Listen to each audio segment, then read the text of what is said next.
Hello students. Today I am in one of my favourite places in London, which is Battersea Park.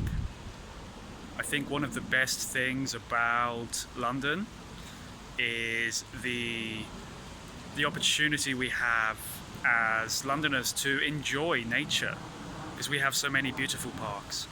Let me just show you a little bit more about my location.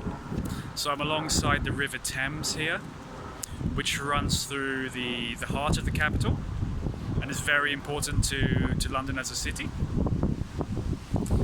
And you can see there's my bike there. I've cycled down here today, and yes, I'm surrounded by trees and plants, but I'm going to give you guys some better language to describe plants and nature. So I would describe this stuff as foliage. You might say foliage or vegetation, which is just better language to use to describe trees and plants. A biologist might also use flora and fauna. Flora being plants and fauna being animals, wildlife.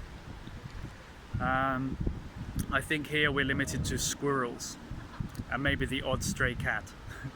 Oh, foxes as well. Foxes are nocturnal animals which you won't see during the day but come out at night. If you ever walk the streets of London at night, you'll always see foxes, which have adapted to urban environments. And so yeah, parks are fantastic. One of the part 3 questions at the moment. Oh, so yeah, part 2 on IELTS part 2, describe a public park that you like to go to. You are welcome to discuss a garden or any green space, okay? Even if it's not strictly a big national park or a city park, any green space is okay. And you need to focus your answers on describing the scenery.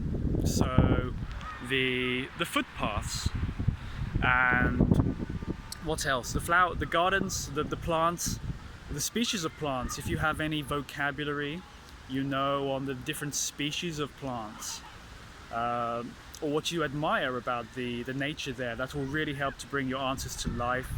I particularly like the autumnal colours. Can you see, if you look at the leaves here, they're autumnal colours, which some trees, they shed their leaves during the autumn, whereas others are evergreen and will stay green throughout the winter. And I think parks are fantastic places for you to escape the hustle and bustle of city life, particularly in China, where urban life is quite intense and stressful. So parks give us that opportunity to escape our 9-to-5s and connect with nature. We talk about our connection to nature,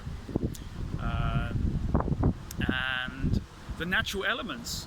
When we talk about the wind, the rain, the earth, and the sun, we talk about the elements as a way of referring to them together, which is useful language.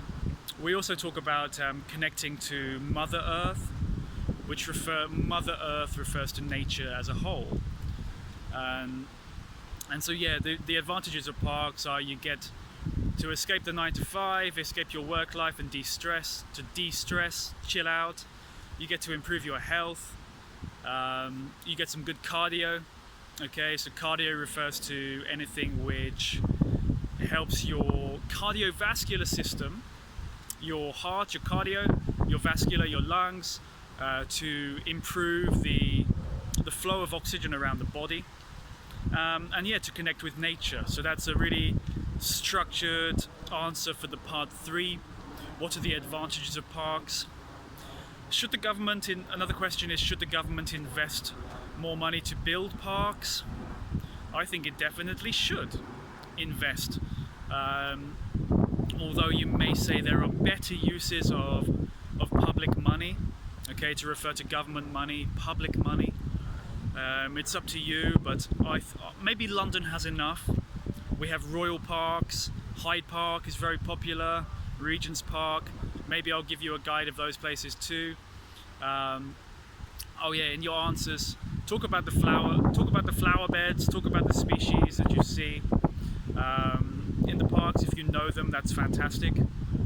There's another topic on plants, your favorite plant and vegetable, which is quite a difficult topic.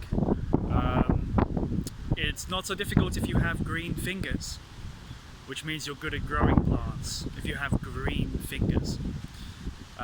Your mother has an allotment plot. An allotment is a space in a city where you can grow vegetables and plants. My mother has always wanted one, but we've never got around to it. So she grows her own stuff in her back garden. But yeah, I hope that's given you some language. I'm going to cycle along into the West End, which is the shopping area, which is over there. You can't really see it, but I'm going to cycle there. And yeah, I hope that was useful. And if you're in London, I invite you to come down to Battersea Park. It's one of the better parks, although there are many fantastic ones.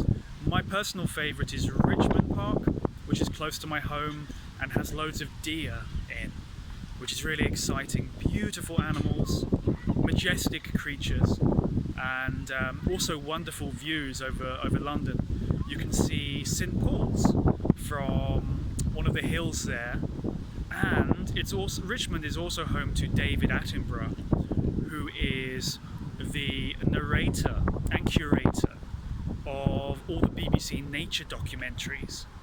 So if he lives there, it must be a good place.